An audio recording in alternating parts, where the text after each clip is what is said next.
Hello again, welcome back to Cambridge Auto Sound. I know this looks like the same Defender that we had in before, but it's actually different. You can tell by the registration and the fact it's a longer wheelbase 110 Land Rover. It's had a similar audio upgrade to the last one. I'll give you a quick walk around. It sounds brilliant. Hasn't got a sub, but still sounds fairly good without it. Let me show you what we've done. So when this car came in, it had a audio system of sorts. It had a different head unit, different fascia panel. I'll show you those in a minute. And it had some Morel 4-inch and a 1-inch component set with a crossover sitting between them. It's an older Morel set. It's called the Ovation, I think, which is what is basically now the hybrid range. So it had different grills on, some nastier looking, in my opinion, spider kind of grills that all it really did was allow the kids to poke their fingers through. So we had to do a little bit of repair work.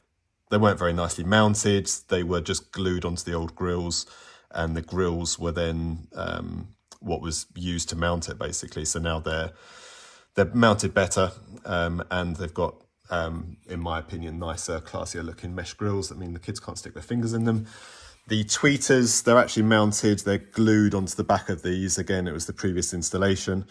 The guys that did it, they used fairly high-end equipment, but seem to love silicone glue. And these are just glued onto the back of these mounts. And there's actually about 20 or 30 mil distance from where the tweeter dome is.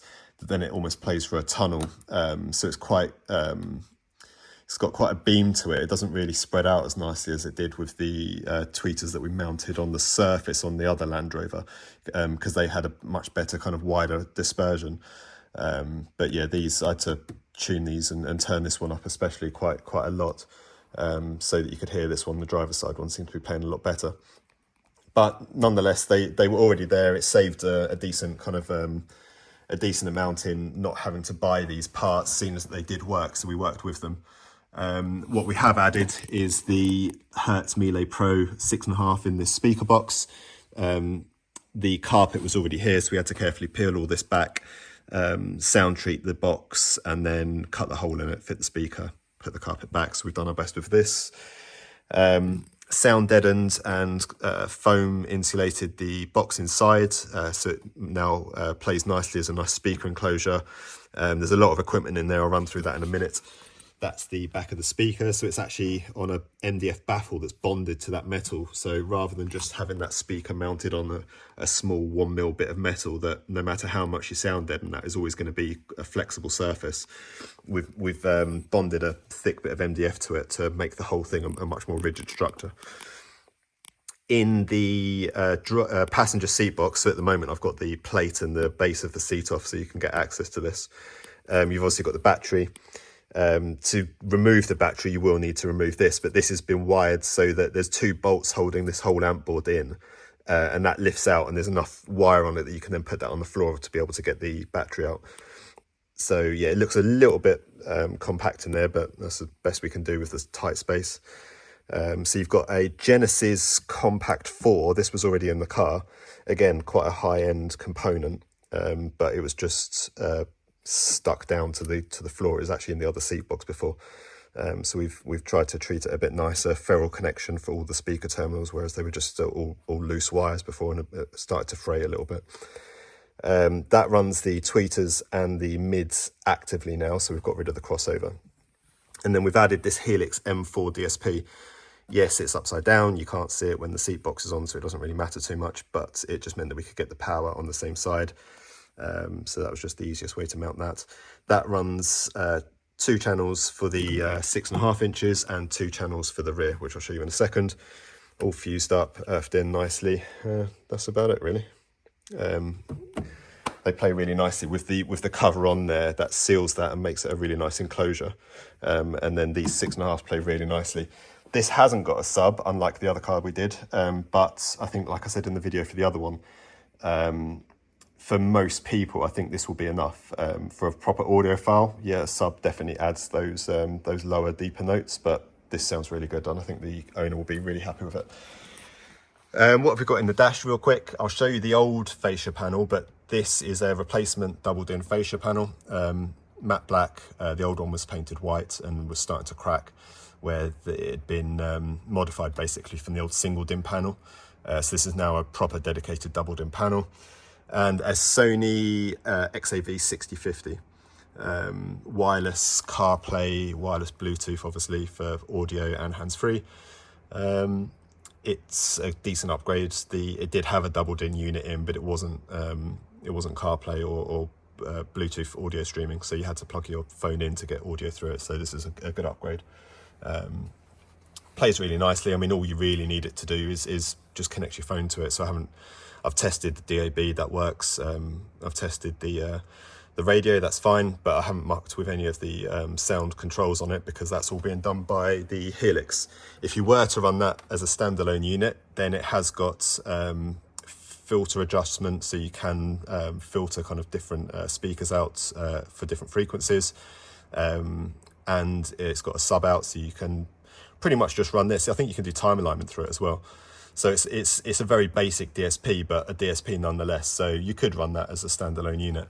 Oh, worth showing this as well. The button box, from where the buttons that would have been along this top row, this was already in the car, but it was just looking a bit sorry for itself. So we've painted that again in a texture finish to kind of bring that up to the same standard as the rest of the car.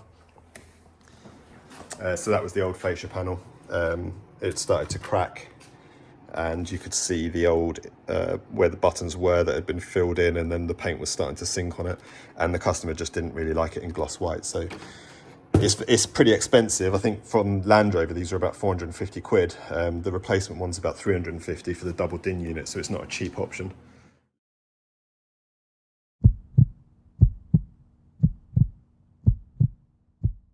What we've done is we actually took the side window trims off, all the carpet out, and have sound deadened from the window line down. We might at some point, again, it was an option for the customer. He didn't want to go with it at this point, but it gives us the option to do from the window line up and do the roof in the future as well. But we've done skins 3mm sound deadening on this whole section here, 6mm closed cell foam on the whole section, and then black carpet down to about 1 inch just inside of here, because then the red carpet and the mat have laid back down on there, so we haven't done black carpet underneath here. We didn't feel it needed it, but he wanted this to be black carpeted because even though they don't sit in here to travel, when he's at the beach, the kids will jump in the back and sit on the back to have their lunch, change clothes, whatever. So just wanted that a bit more cozy, and obviously the carpeting is going to help with the sound deadening as well. This panel's been off and sound deadened, so that's got skins 3mm sound deadening, and then a combination of 6 and 3mm foam, depending on the depth that we've had in there to work with. Speaker-wise in the back, again, it had some quite high-end speakers. They were terribly mounted, just into these horrible plastic trims, but we've done our best to properly fix these in now, sound deaden it so it's much more rigid, and then actually behind this panel there was a lot of gaps, so we've filled all that in with closed cell foam, carpeted it, so it's now basically a small sealed enclosure. On this side we've got the Helix conductor, the controller that you can use to control the DSP on the fly. So you've got, when it's purple, that's a bit of bass control, yellow, that's treble control, press it once, and you've got your presets. So we've got 4 presets, 2 are for the driver. So you've got number 1 with differential rear fill, where the rears are playing just like instrumental information, but no vocal. 2 is if you want the rears to play normally. 3 is if you want, or if you've got the family in the car and you want it to be time aligned so everyone can enjoy it, so it's not just driver focused. And then 4 is where the front end is off and it's just the rears playing, for when he's got the kids in the back and they want to chat in the front. And you select that by just pressing and holding for a second, and then it goes green, and then the other ones are yellow to tell you they're available. And then you've got rear attenuation as well, actually, so you can fade the rear in and out to your preference. So thanks for watching. Another quick recap of what we can do to a Defender. Slightly different install, but similar recipe. If you have any questions, audio@cambridgeautosound.com. Follow us on social media, Instagram. That's basically it. Thank you, and we'll see you in the next one.